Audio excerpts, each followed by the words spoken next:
holiday season starts. I would ask everybody to rise for the invocation given by Reverend Andrew Gerns from St. John's Episcopal Church, and please remain standing for the Pledge of Allegiance. Reverend? Thank you. Good evening. Thank you. Thank you for inviting me. My pleasure to be here. Let's pray. Blessed are you, O Lord God of all creation. Through your goodness, you make us in your image and set us in the world you have made. In your image, give us eyes to see, ears to hear, strength to act, and a heart to love. Bless the citizens of our city, all the employees and volunteers and first responders, and all who serve them, especially this council meeting here now. We pray for wisdom, for strength, for courage to do what is right and good for all citizens. May we put the interests of others above our own. May we act with love for the common good. May we be good neighbors, recognizing your image in every person here. In your precious name we pray. Amen. Amen. Amen. I pledge allegiance to the flag of the United States of America and to the republic for which it stands, one nation, under God, indivisible, with liberty and justice for all. Thank you, Reverend. We appreciate you coming out this evening. Pinch hitting this evening for our city manager, who's a little under the weather, is Mr. Delk. Our assistant city manager, Councilmember Albritton. Good evening. Vice Mayor Beckman. Good evening. Councilmember Bunker. Good evening. Councilmember Teixeira. Good evening. And our city attorney, David Margolis. Good evening. We're going to start out with a proclamation for 40 years for the Jolly Trolley. So if Mike Helmstetter, CEO, could come forward. Whereas over the past 40 years, the Jolly Trolley has served our citizens, visitors, and tourism industry by providing transportation in Clearwater and surrounding areas.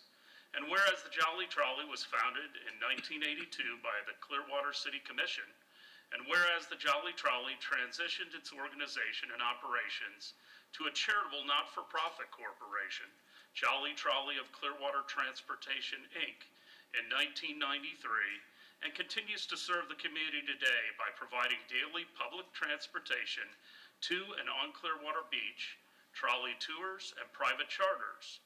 And whereas the Jolly Trolley aims to provide long-term sustainable transportation with a smile while providing its guests with local knowledge and showcasing the highlights of Clearwater, and whereas Jolly Trolley services continue to reduce vehicle emissions, alleviate traffic congestion, and enhance the experience of visiting Clearwater Beach. Now therefore, I, Frank V. Hibbard, Mayor of the City of Clearwater, Florida, on behalf of the Clearwater City Council, do hereby proclaim December 2022 to be the 40th anniversary of the Jolly Trolley in Clearwater. Thank you, Mayor. Bruce Rector. I'm current board chair of Jolly Trolley, and we wanted to come here tonight to accept the proclamation from you, and to also thank the Clearwater City Council, because if it hadn't been for you, the last 40 years would not have happened. In 1982, the spring of 1982, Clearwater City Commission at the time started the Jolly Trolley as a 6-month pilot program. And that 6-month pilot program was successful enough that they continued it on, operated by PSDA, until 1993, when we became a 501c3 organization, which we are today. But again, our 40-year success is owed to the City of Clearwater and to the City of Clearwater City Council, because if it hadn't been for the council's decision to start it as a pilot program many years ago, we would not have been able to serve the community for all these years. We're celebrating over the next few months. Mike Helmstetter, the CEO of Jolly Trolley, is with me here tonight. We'll be having a reception in January, which we hope you will attend, and some other events to just recognize the success of Jolly Trolley and its continued service to the community. Well, thank you both for coming out tonight and the partnership that we've had for 40 years. We look forward to the future. Thank you.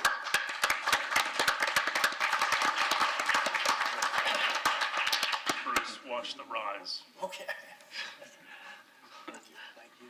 There you go. Yes, nice to meet you. Well, thanks. It's a pleasure. Thank you. Thank you. Thank you. Congratulations. Mayor, thank you and congratulations to your accomplishments. Well, that was a team effort by everybody up here. So, Exciting stuff. Next, I would ask for approval of the minutes of November 17th, 2022, unless there are any amendments. Move to approve the minutes. Second? All in favor? Aye. Opposed? Unanimous. At this time, I'd like it to open it up to citizens to be heard. If there are any citizens, yes, ma'am. Council members, I just wanted to inform you that I received a request last night from the city manager that the staff is pulling item 9.1, and that's a ready for 100. It will not be discussed tonight, but it will come back at another meeting. So individuals that are present tonight may speak under citizens to be heard regarding ready for 100. So that way they don't wait to the very end and realize that the item is not going to be discussed. Okay.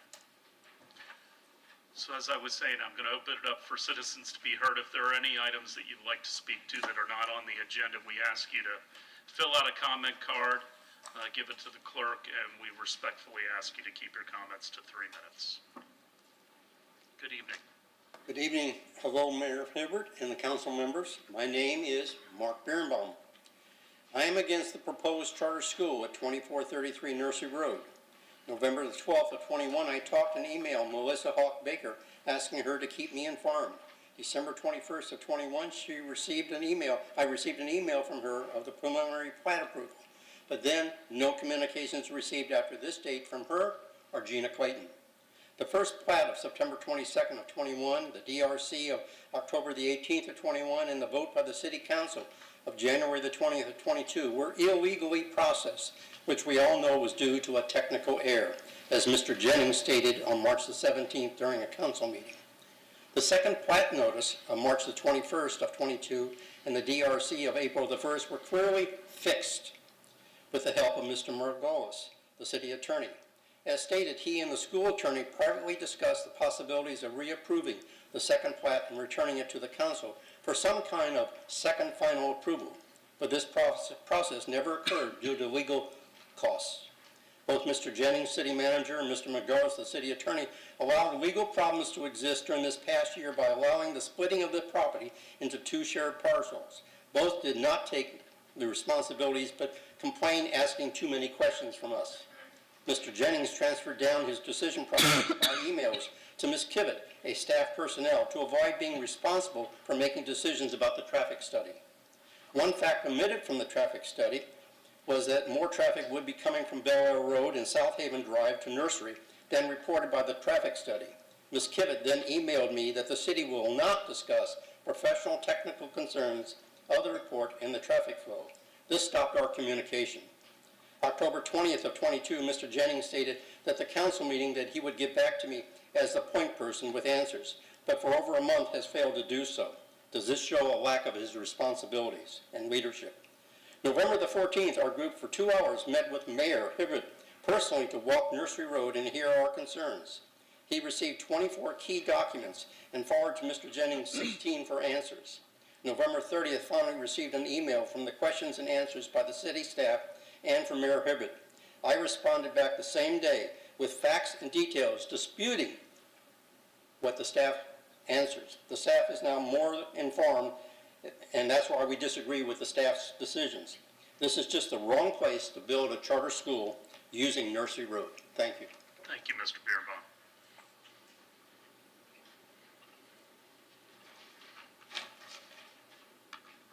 Seen me here before, and this too, Dalton here.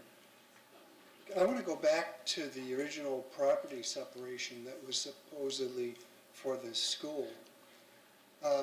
This involves 3 attorneys, all of whom seemingly either don't know what the city code is or didn't bother to find out. The first was the church's attorney. So they sold a piece of property without knowing what the consequences were. The second was the school's attorney, and the third was the city attorney. So in the city code, which I've already given you twice or 3 times, the code number, the code specifically says when you subplat, when you make a plat division, you do not have the right to use additional right-of-way. End of argument. The school needs that road. They can't have the road by city code. They made a fatal mistake by dividing the property to begin with. Now, Today we received the message from the staff. They finally agreed to something. That something is that the school should be treated the same as public schools. So the school, according to city code, should be front-facing. That's your law. That's not the design. Take a look at it. It should be on a proper road. City code defines the roads. Nursery Road is not one of the qualifying roads. So, the whole plat division process is all screwed up, as Mr. Birnbaum said. So the city attorney goes through and makes this sweet deal with the developer. But he abrogated our rights as citizens, because we've never been able to speak to the council for this on an official council meeting for this issue. And the staff errors have been compounded. We constantly get, let's adhere to the law. That's all we're asking for. And what do we get back from the city? Sue us! We're not crazy. Why would we want to sue the city? We hired all you people and elected you guys in the council to do the bidding for the citizens of Clearwater. What is wrong with this city? Because if this is an example of what happens in the city staff, you guys need to go back and look at a whole bunch of other projects, because we have a list of them and we're going to check them out afterwards. I rest my case. Thank you, Mr. Dahl. Anyone else for citizens to be heard?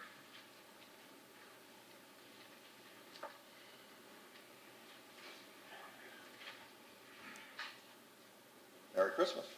Merry Christmas. Hope everybody's getting in the Christmas mood. 3 minutes, I understand the rules of engagement. Christmas time. This is the time of year when, especially if you're younger, if you're in college, you think about going home for Christmas or the military. Excuse me. My uncle was going to do that in 1941 and get married. The only thing that the Japanese had something to do about that, he was a radio man on the battleship California. We lost the ship.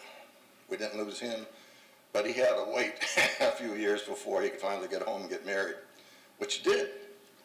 And that's where I'm kind of lucky, because if you have a family member who's been through something like this, you kind of got the answers to the test, you got some motivation, you have a role model. And General McChrystal, who commanded all the forces in the Middle East, wrote a good article, and he said, the way things are going today, you know, when I was a 4-star, I was going around and I'm meeting the sons and daughters of junior officers that I serve with, and it's kind of like a family business, which in itself isn't too bad, but hopefully we don't drift into where we're just separated from, it's a family business, those associated with the military that grew up with it and are regular citizens. So I encourage others. Louis Vieira is a good friend of mine, he's a councilman in Tampa. He's having, on 7th December, he's having a ceremony in Tampa on Pearl Harbor Day. And on the 17th of December, there's going to be wreaths across America, where all across America, wreaths are laid on the grave sites. Primarily, the epicenter is Arlington National Cemetery. Last year, we were there. 40,000 of us were there to lay the wreaths on 250,000 graves. And Louis and his lovely wife, Colleen O'Brien, who has another dynamic career, they took the time and the dime to go with us, and I really applaud that, because sometimes people that don't have a background in the military just feel a little awkward. We're all Americans. We really are, last time I checked. So if anybody is so inclined, you do have to be vetted, so 40,000 people have to be checked out before they can enter Arlington or any other cemetery if you can't make it up there, and just partake of these things, and we can all celebrate as Americans and remember Pearl Harbor Day and every day that our military served. So I did make it under 3 minutes, believe it or not. You have trained me. So Merry Christmas to all, and to all a good night. Thank you, Mr. Bell.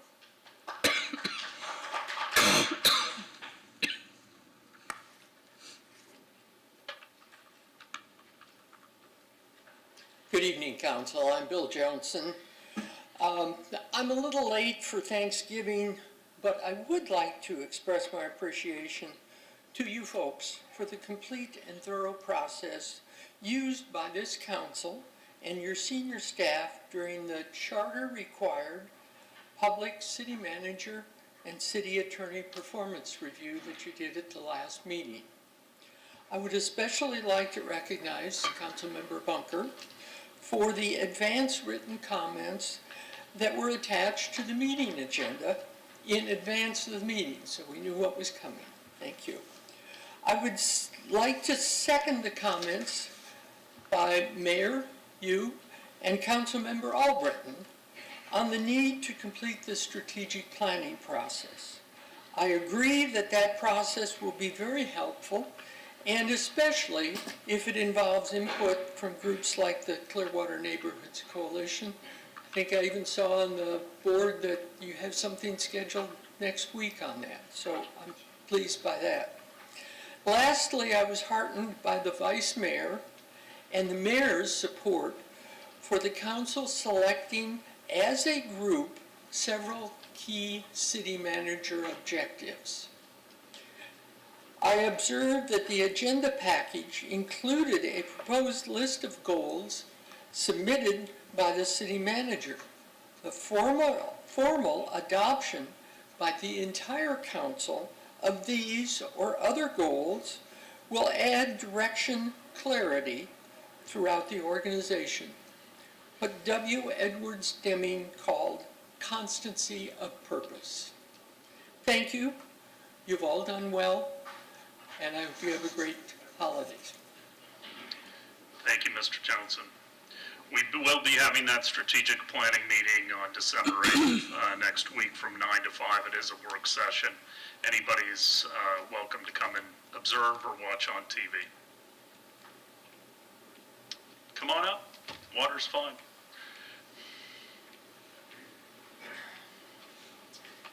Good evening, Council. My name is Dave Silman. I actually came down to speak about the Ready for 100 resolution that sadly got pulled, but I came to speak because I have some specialized knowledge in this area. I'm a longtime clean energy advocate in the area. I presently chair a clean energy committee with our Suncoast Sierra Club, the aim of which actually is to help our other 4 Pinellas cities that have already adopted clean energy goals to implement those. And we've put together a nice little portfolio of tools, actually, and we hope to be a partner with everybody going forward on this. But our committee, was an outgrowth of the campaign to get Pinellas County to adopt clean energy goals, 100% renewable energy goals, which they did last year about this time. That process took a couple of years. We had a little global pandemic in the middle, which slowed us up a little bit, but over the course of that time, I was immersed in this very subject matter of clean energy commitments, and most relevantly, the key questions: is it feasible technically? Is it feasible economically, right? And I am happy to report that question number 1, is it technically feasible, is a resounding yes.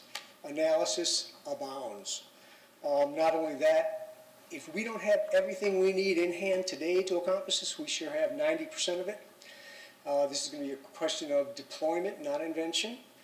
And in order to convey this to the county, I actually put together a webinar, and I was very fortunate to get probably the #1 expert on this subject in the country, maybe the world. He's a gentleman named Mark Jacobson. He's a professor at Stanford. He's been modeling pathways to 100% clean energy for 20 some odd years.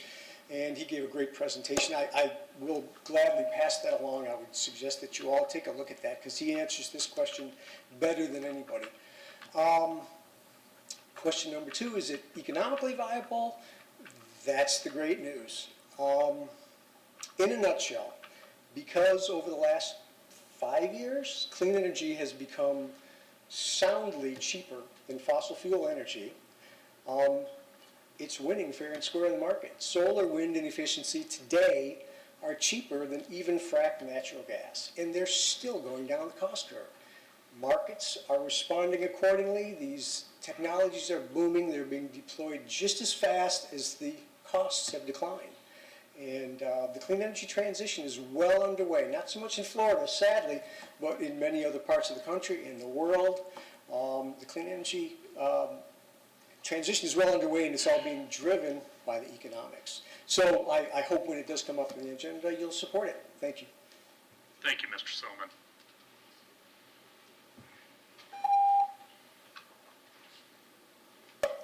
How y'all doing? I'm here with nothing to complain about. I just want to Could you introduce just state your name for the record? Jasper Klein. I just came here today to introduce myself. Some of you I've met before, but those who I haven't, I own Way to Go Rides on Clearwater Beach. Formerly we're Florida Free Rides. We've been offering our service on the beach for the last 11 plus years. We do a few different things. We're a hybrid transportation marketing company. What we do is we offer our local service on demand, door to door, through Clearwater Beach, Sand Key, and Island Estates. And we also have the permits to pick up at Tampa International Airport and St. Pete Clearwater Airport. We do rides for over 100,000 passengers a year, and we try to provide a safe, reliable transportation service, not only for our tourists, but for our locals. And our formula has been working on the beach for a very long time.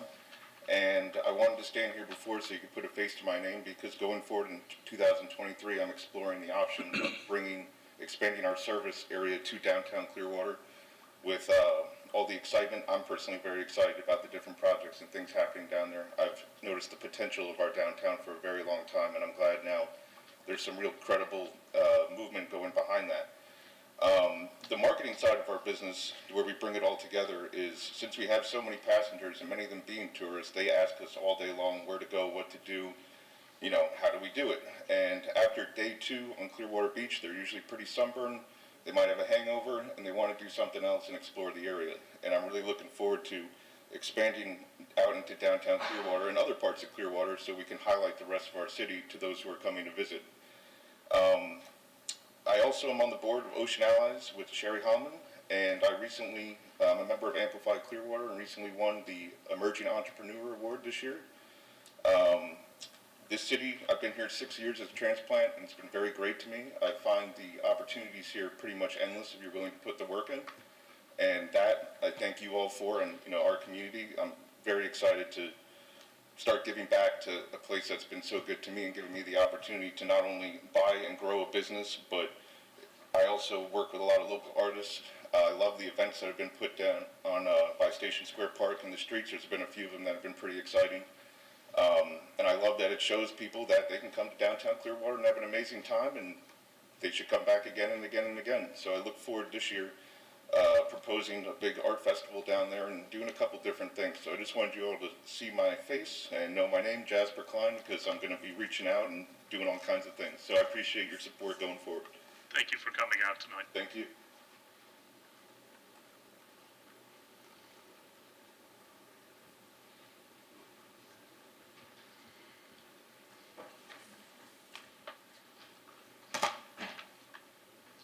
I'm Mr. Halula, and tonight I want to talk about something. It's a razor. Now, a razor in philosophy is not a sharp-edged cutting instrument. Philosophy, a razor, is a conceptual device. It allows really anyone to shave away unlikely explanations for things. There was a Franciscan friar who lived from 1287 to 1347, referred to as William of Ockham. And the term Occam's razor is attributed to him and his philosophy. It's a mental tool to help anyone make better decisions. One idea of Occam's is that the simplest explanation is usually the correct one. Another philosophy that he espoused was entities should not be multiplied unnecessarily. And nor should these entities just be given carte blanche to do whatever they want and use indeterminate, indiscreet terms to profess a particular stand. But one such thing that I believe that we can bring to here and now is Clearwater Police versus Pinellas County Sheriff's Office. If you apply Occam's razor theory, one of them is redundant, overlapping, and totally unnecessary. And that would be Clearwater Police, in my opinion. And if you actually apply, this sort of philosophy to what's going on between these two, you should take a razor and we should shave off Clearwater Police. Anyone else for citizens to be heard? All right. I would ask if there are any items from the consent agenda, items 7.1 through 7.9, to be removed by either the council or citizens in the audience. Do I have a motion for the consent agenda, 7.1 through 7.9? Motion to approve agenda items 7.1 through 7.9. Second. All in favor? Aye. Opposed? Unanimous. 8.1, Mr. Margolis. Ordinance number 9591-22, an ordinance of the City of Clearwater, Florida, annexing certain real property located on the north side of Johns Parkway, approximately 615 feet east of South McMullen Booth Road. His post office address is 3144 Johns Parkway, Clearwater, Florida, 33759, into the corporate limits of the city and redefining the boundary lines of the city to include said addition, providing an effective date. Anyone from the public to speak to item 8.1? I have a motion. Move to approve item 8.1. Second. All in favor? Aye. Opposed? Unanimous. 8.2. Ordinance number 9592-22, an ordinance of the City of Clearwater, Florida, amending the future land use element of the comprehensive plan of the city to designate the land use for certain real property located on the north side of Johns Parkway, approximately 615 feet east of South McMullen Booth Road, whose post office address is 3144 Johns Parkway, Clearwater, Florida, 33759, upon annexation into the City of Clearwater as residential urban RU, providing an effective date. Anyone from the public to speak to item 8.2? Motion. Move to approve agenda item 8.2. Second. All in favor? Aye. Opposed? Unanimous. 8.3. Ordinance number 9593-22, an ordinance of the City of Clearwater, Florida, amending the zoning atlas of the city by zoning certain real property located on the north side of Johns Parkway, approximately 615 feet east of South McMullen Booth Road, whose post office address is 3144 Johns Parkway, Clearwater, Florida, 33759, upon annexation into the City of Clearwater as low-medium density residential, LMDR, providing an effective date. Anyone from the public to speak to item 8.3? Motion. Move to approve agenda item 8.3. Second. All in favor? Aye. Opposed? Unanimous. 8.4. Ordinance number 9602-22, an ordinance of the City of Clearwater, Florida, annexing certain real property located on the west side of North Betty Lane, approximately 500 feet north of Overbrook Avenue, whose post office address is 1718 North Betty Lane, Clearwater, Florida, 33755, together with certain right-of-way of North Betty Lane into the corporate limits of the city and redefining the boundary lines of the city to include said additions, providing an effective date. Anyone from the public to speak to item 8.4? Motion. Motion to approve agenda item 8.4. Second. All in favor? Aye. Opposed? Unanimous. 8.5. Ordinance number 9603-22, an ordinance of the City of Clearwater, Florida, amending the future land use element of the comprehensive plan of the city to designate the land use for certain real property located on the west side of North Betty Lane, approximately 500 feet north of Overbrook Avenue, whose post office address is 1718 North Betty Lane, Clearwater, Florida, 33755, upon annexation into the City of Clearwater as commercial general, CG, and residential urban, RU, providing an effective date.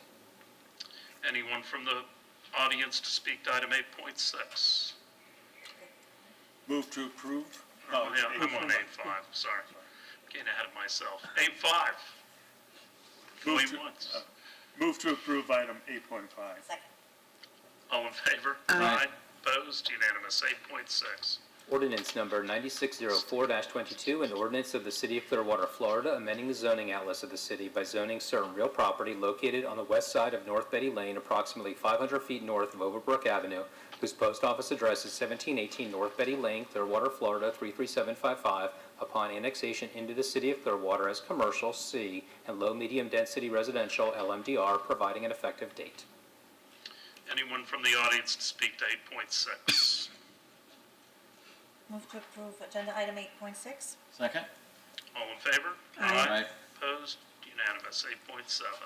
Ordinance number 9621-22, an ordinance of the City of Clearwater, Florida, annexing certain real property located on the south side of Terrace View Lane, approximately 440 feet west of McMullen Booth Road, whose post office address is 3047 Terrace View Lane, Clearwater, Florida 33759, into the corporate limits of the city and redefining the boundary lines of the city to include said addition, providing an effective date.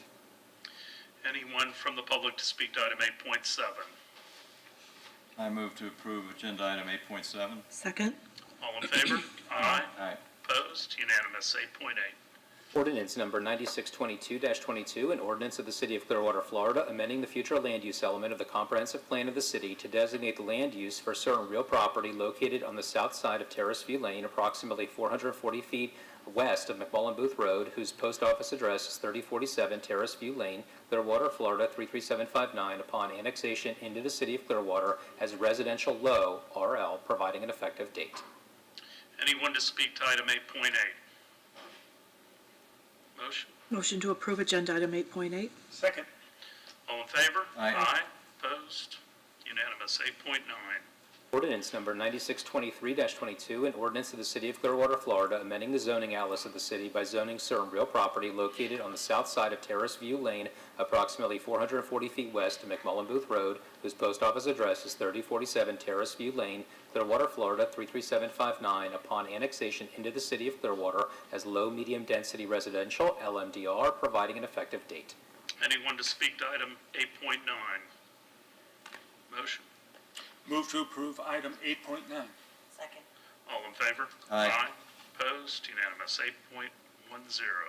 Ordinance number 9624-22, an ordinance of the City of Clearwater, Florida, annexing certain real property located on the west side of South Belcher Road, approximately 500 feet north of Lakeview Road, whose post office address is 1276 South Belcher Road, Clearwater, Florida 33764, into the corporate limits of the city, and redefining the boundary lines of the city to include said addition, providing an effective date. Anyone to speak to item 8.10? Motion? Move to approve agenda item 8.10. Second? All in favor? Aye. Aye. Opposed? Unanimous. 8.11. Ordinance number 9625-22, an ordinance of the City of Clearwater, Florida, amending the future land use element of the comprehensive plan of the city to designate the land use for certain real property located on the west side of South Belcher Road, approximately 500 feet north of Lakeview Road, whose post office address is 1276 South Belcher Road, Clearwater, Florida 33764, upon annexation into the City of Clearwater as residential low RL, water drainage feature and preservation P, providing an effective date. Anyone to speak to 8.11? Motion? Move to approve agenda item 8.11. Second. All in favor? Aye. Opposed? Unanimous. 8.12.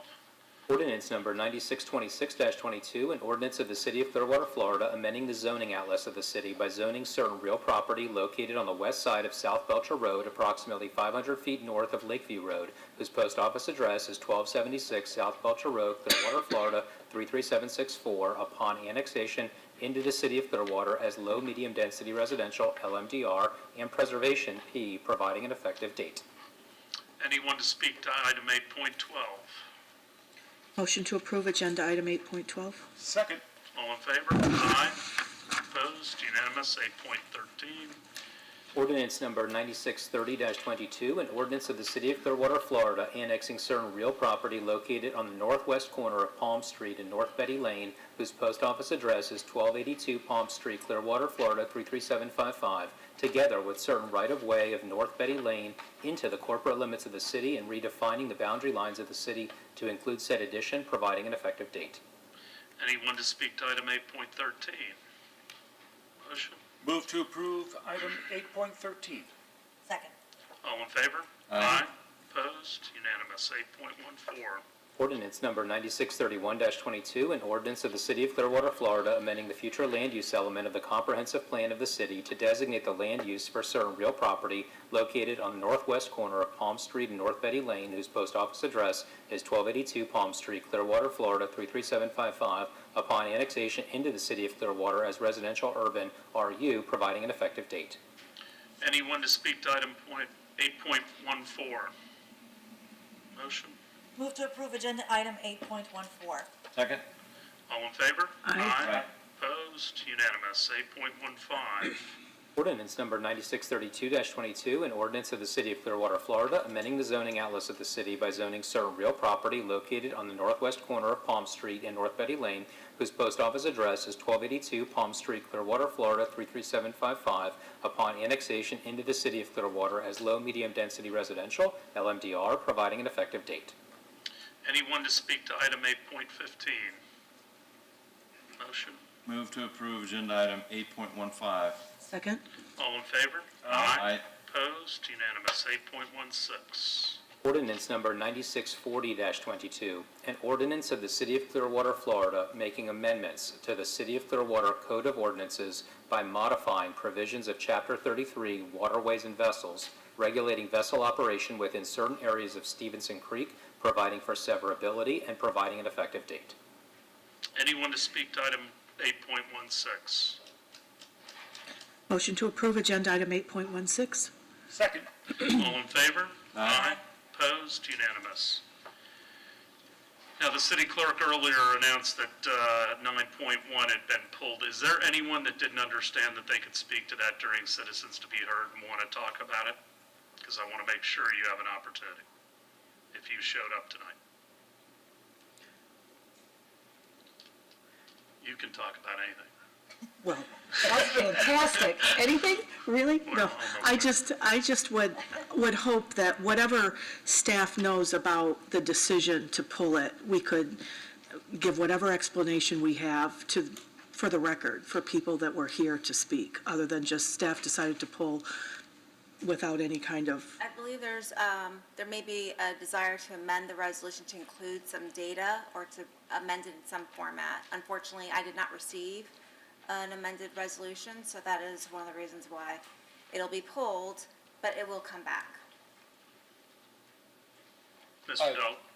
Yes, Mayor, thank you. What we would like to do, I think if this afford this opportunity is to better define the pathway in which these renewable energy targets for municipal electricity and community-wide consumption could be achieved. And so we're going to adjust our presentation. We had, I think, support across the board. No one was opposed to it on Monday.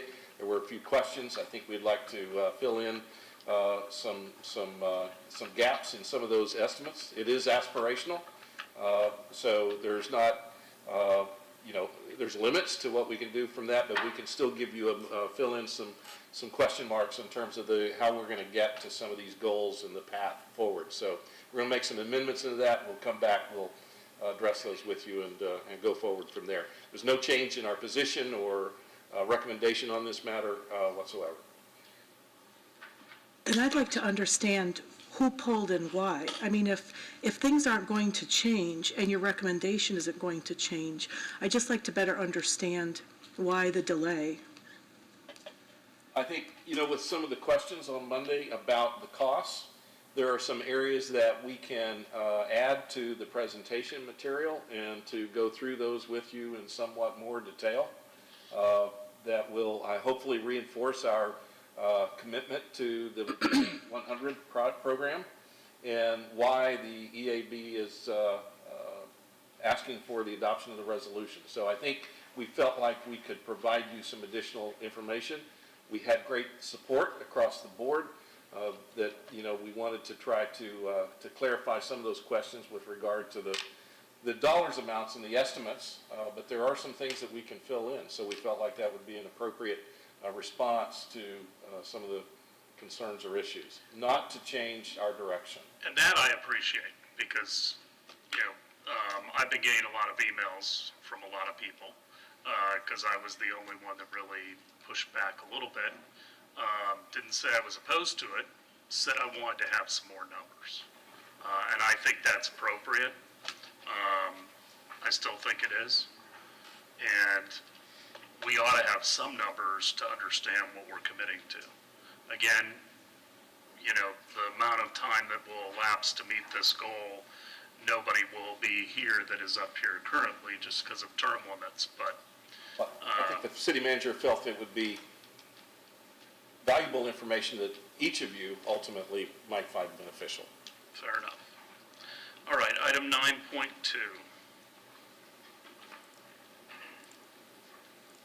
Approve the fiscal year 22-23 through fiscal year 24-25 through 3-year local housing assistance plan for Pinellas County Housing Trust Fund and adopt resolution 22-21. Thank you, Chuck Lane, Economic Development Housing Department. The city received a one-time allocation of Pinellas County Housing Trust Fund money in 2006. The allocation was just under $1 million. That money's been spent, but we continue to receive loan payments from the distribution of those funds. Because we carry a balance, we're required to submit a plan to Pinellas County for the use of these funds every 3 years. This funding source was created to mimic the SHIP program, State Housing Initiative Partnership Program. So anything we can do with SHIP, we can do with this funding source. The advantage is that this funding source is more flexible. Okay? We anticipate spending $293,710 over the next 3 years. That includes the current balance and program income. The plan states that we'll use these funds on 3 main strategies. 1, to produce new rental and owner housing. 2, to preserve existing rental and owner housing. And 3, general program administration, which is primarily staff salaries. These strategies are intentionally broad to give staff the flexibility to spend these funds while remaining compliant with the regulations. I'll take questions, please. Any questions for Mr. Lane at this time? Anyone from the public to speak to item 9.2, please come up, ma'am.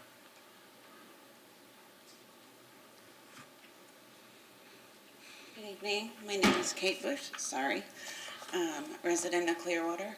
I know I only have 3 minutes and I'm super nervous and exhausted and sick and tired, but exactly what the gentleman before me was just speaking to, I need to talk to you guys and let you see a face and a family that the lack of affordable and safe housing in Clearwater is affecting. Okay, my family is dying. All right, we are trapped in a box of poison. Okay, the very simple version of the story is that our leased home in Clearwater has had an unattended major leak, several minor leaks that have been overlooked since we moved in basically in October of 2019. The leak and an unfit handyman caused a whole lot more issues, water everywhere, which my husband eventually ended up cleaning up himself towards the height of the pandemic. Calls and emails to the property manager went unreturned. We had just paid 6 months' rent in advance, so our hands were tied. We couldn't put anything in escrow. We had nothing to do. A horrible smell began emanating from the kitchen. All 5 members of my family got really sick a lot, all the time, very frequently. In a perfect storm of bizarre conditions and COVID, a lot of doctors, from pediatric cardiologists to endocrinologists, attributed things like a 10-year-old heart arrhythmia out of nowhere, my memory loss. I have to write everything down or I don't remember it. I would never be reading off of this. And skin lesions and hair loss. I'm wearing a wig, okay, to long COVID or possible COVID or, well, now after certain stages of the pandemic had passed and the diagnosis became more clear, we realized that these were not things that were affecting us and we weren't having people listening to us. As it would turn out, because of all the unattended leaks, our house has 240 times the amount of toxic black mold that the CDC deems the acceptable limit of toxic mold, okay? And if you look at the symptoms of what we now know as long COVID, they're nearly identical to mold poisoning, okay? Nearly identical. So the people, the agencies and everything put in place to help us, they simply haven't, couldn't, wouldn't, and didn't. And I would like to specifically mention, I have dealt with Dana Root many times, City of Clearwater Code Enforcement, Sam Swinton, City of Clearwater Code Enforcement, the Department of Health, Gulf Coast Legal Services, Bay Area Legal Services. Their negligence at the home and not repairing the leak, our lack of access to support services through these people, the lack of action on the part of the city had allowed that leak to cause a major injury and cut off all income to our home. So now we're stuck in a home which we have, because of the leak, found out. Oh, time up already? All right. Thank you Thanks, for coming guys. out tonight. Yep, my children would also like to speak to how it's affecting them. Thank you. Come on up.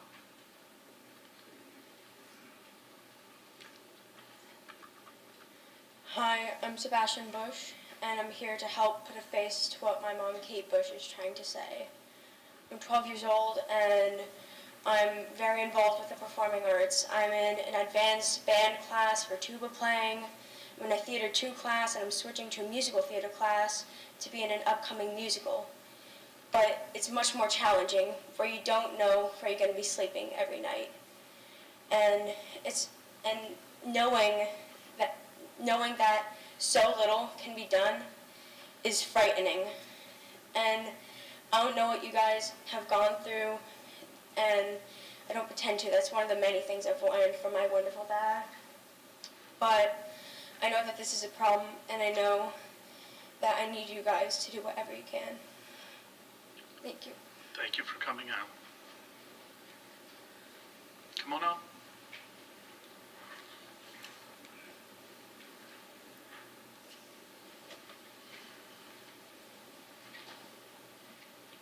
Hello, my name is Jami Bush. I'm also 12 years old in multiple performing arts classes, and again, like my brother said, not knowing where you're going to sleep every night makes everything 10 times more challenging, and I see my parents slave away every single night, and it's getting us nowhere. Nobody will help, and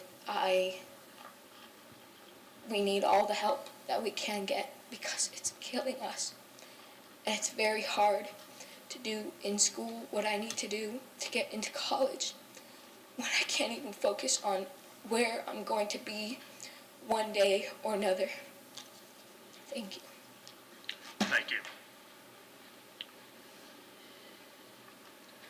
We'll see how we can help. Mr. Lane, anything else? Anyone else to speak to this item? Do I have a motion to approve? I'll let you read it in just a second. Go ahead. Resolution number 22-21, a resolution of the City of Clearwater, Florida, adopting the City of Clearwater 3-year local housing assistance plan in accordance with the Housing Trust Fund established by Pinellas County Housing Finance Authority, covering fiscal years 2022 and 2023 through 2024 and 2025, providing an effective date. Motion. Move to approve item 9.2. Second. All in favor? Aye.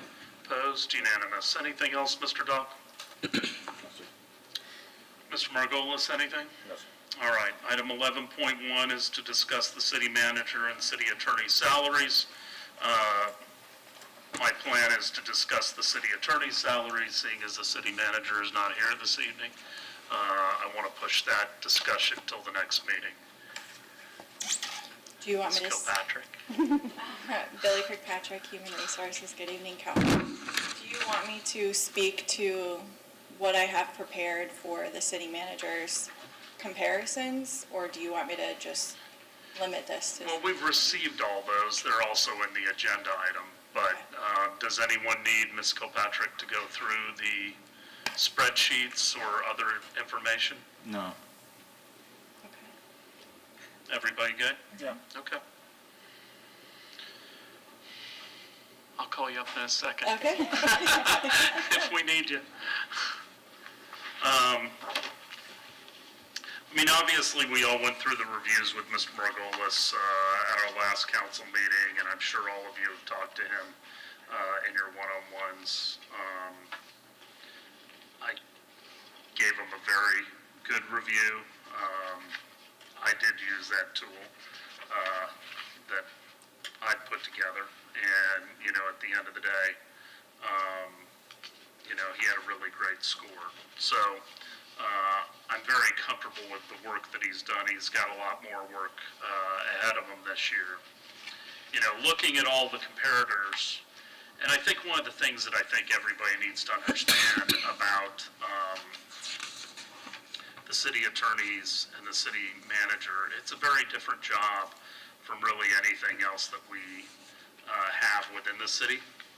They are at-will employees, which means they can be terminated at any time for cause or no cause at all. They have tremendous responsibilities of the organization, and ultimately, there are only 2 employees, and the buck stops with them. As I said, I think David's done a marvelous job. There are some important contracts left to be done that really are in the pipeline right now with the amphitheater and the air park. I looked at all the comps in a bunch of different ways, and the information that Ms. Kilpatrick has provided us is wonderful. After looking at it again, though, there are 2 things that I'd like to have going forward. It's the budget of other legal departments with the comparators, and the number of employees under, for instance, the city attorney. Not the city manager, because we have that, but the actual city attorney's department. I think that is informative in that it gives you an idea of how much outside counsel they're using versus inside. And to me, that's very important with the city attorney, because first you can see it through the budget, and then you can see it through head count. And that's the one thing I wish that I had had, and it's my fault for not asking you earlier. So, but that's something I'd like to have. So, my personal opinion is we brought Mr. Margolis in at the lower end, and he's had a year now to prove himself. Certainly inflation has been a big deal. We don't use that for everything that we do within the city government, obviously, but this year's Social Security COLA was enormous that will go into effect this month, 8.7%. I also have to keep it in perspective with the rest of the employee group. But I would feel comfortable in giving Mr. Margolis a increase just below the Social Security COLA of 8.5%, which would take him to $227,850. Of course, there's other benefits there too with his retirement plan and health insurance and whatnot. But that's kind of my stance at this time. Councilmember Teixeira? I agree. I did about 4 years in corporate America, so I experienced and witnessed the benefits in my mind of performance-based salary increases, and especially in David Margolis' situation, in the sense of the responsibility that he has, and honestly the performance. I look more of it as a performance merit increase rather than just inflation, and I think it's important that I view it that way, because not only does it reward your performance, but it also acts as an incentive to continue that level and exceed it. So I was also along those lines of 8.5. Mr. Bunker? Well, I think you're top-notch, and I happily go along with that. Vice Mayor? I agree. I think, with categories of meets, exceeds, significantly exceeds, I think you certainly exceed for the first year. Everybody's first year, you think you give them some grace in their learning, but I think you've gone above and beyond in a number of ways, with a number of major contracts, the uniqueness of this city, getting advanced certification. It's just been, above and beyond, and I've been thoroughly impressed, and think that should be rewarded, first year or not. Yeah. Councilmember Albritton? Well, I agree too. Gave you a pretty good evaluation. I think you jumped right in and really did your job this last year. And you had a good way of looking at things that I think brought everything into perspective. Even before the mayor said it, I was thinking about just bringing it up to the average of the what we had, which is right about a little over 8%. So I'm with you on that. I think that's where we should be. Are you gonna stay? Yeah, as you know, I bought a house here, so I'm staying. All right, do I have a motion to that effect of 8.5? I'll make that motion. I'll second. All in favor? Aye. Opposed? Just a clarification, when in effect, is it effect immediately, next pay period? Tonight. Tonight, Yeah, I okay. would I just, make it I'll add it immediately. to the motion. Is there anyone up from the public to speak to this item that we just passed? Okay. Closing comments. I think I started on my right last time. Did I not? I can't remember. I'm going to go from my left this week. Okay, so great things continue to happen in Clearwater. I had my first FIFA watch party at Ross Norton, where Mexico was playing against Argentina, and Argentina won, and they're doing very well in their seat. I think they're leading.